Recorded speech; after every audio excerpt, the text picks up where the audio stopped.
అందరికీ నమస్కారం. నా పేరు సహస్ర పెగడ. నేను 2వ తరగతి చదువుతున్నాను. ముందుగా అందరికీ తెలుగు భాష దినోత్సవము శుభాకాంక్షలు.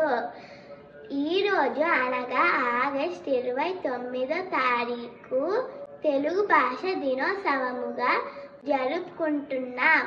తెలుగు భాష ఉద్యమకర్త అయిన సిరుగు వెంకట రామమూర్తి పంతులు గారి పుట్టినరోజును తెలుగు భాష దినోత్సవముగా జరుపుకుంటున్నాం. దేశ భాషలందు తెలుగు లెస్స అని శ్రీకృష్ణ దేవరాయలు వాళ్ళు కీర్తించిన గొప్ప భాష మన తెలుగు భాష. తెలుగు భాష తీయదనం, తెలుగు జాతి గొప్పదనం, తెలుసుకున్న వాళ్ళకి తెలుగే ఒక మూలధనం.